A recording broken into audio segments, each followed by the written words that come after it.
시청자 여러분 안녕하십니까? 저는 서울에 있는 꿈의 숲교회 최창원 목사입니다. 요셉은 17살 때에 두 가지 꿈을 꾸었습니다. 헛된 꿈은 시간이 지나면 다 잊어져 버리지만 하나님이 꾸게 하신 꿈은 시간이 갈수록 더욱 선명해집니다. 그런데 요셉의 꿈은 상징적인 것이었기 때문에 꿈을 꿀 당시에는 자신도 후일에 애굽의 총리가 될 것을 상상하지 못했습니다. 애굽의 종으로 팔려갈 때도 감옥에 들어갈 때도 그 사건의 의미를 잘 몰랐습니다. 그러나 시간이 다 지나가고 나니 이 모든 일들이 하나님의 섭리고 계획이었다고 하는 것을 알게 되었습니다. 그렇습니다. 하나님의 섭리는 지나고 나서야 아는 비밀입니다.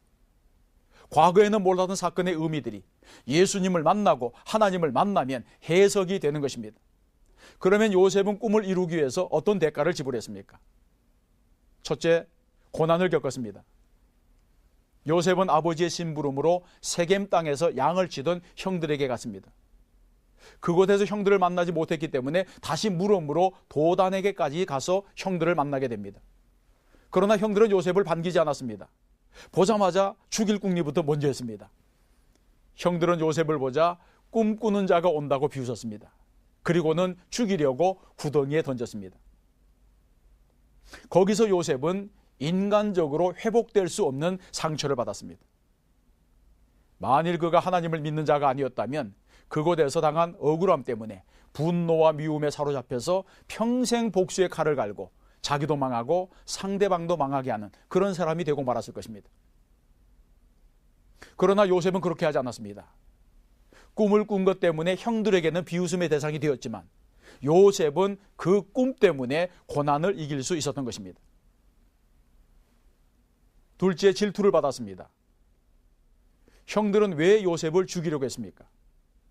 아버지 야곱이 요셉을 특별히 사랑했기 때문입니다. 그리고 요셉이 꾼 꿈 때문입니다. 물론 편애는 시기와 질투의 대상이 될 수 있지만 이것이 동생을 죽일 만한 원한이 될 수는 없는 것입니다.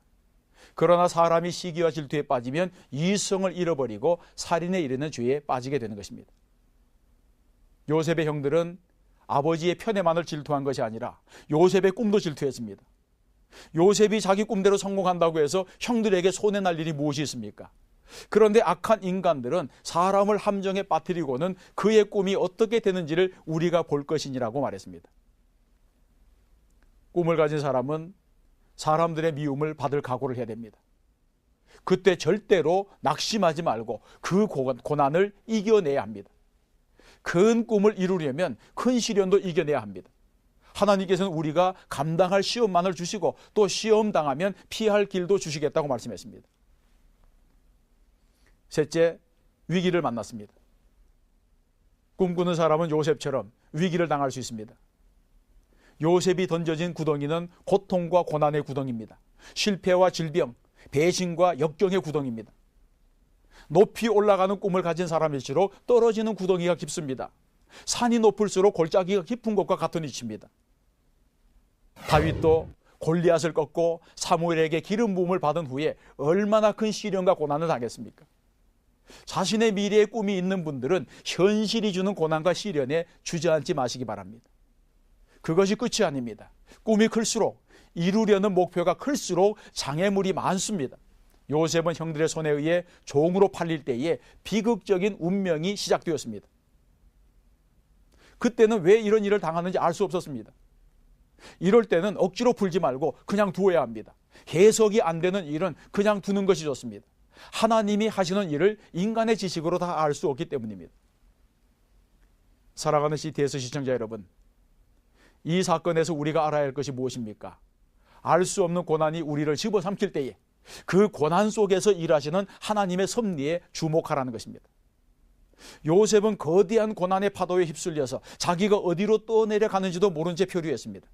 아무도 도와주는 사람이 없었습니다. 그러나 하나님께서는 요셉을 버리지 아니하시고 함께 하셨습니다. 이처럼 우리의 삶도 하나님의 안목으로 바라보아야 합니다. 이런 믿음으로 날마다 승리하는 분들이 되시기를 축원합니다.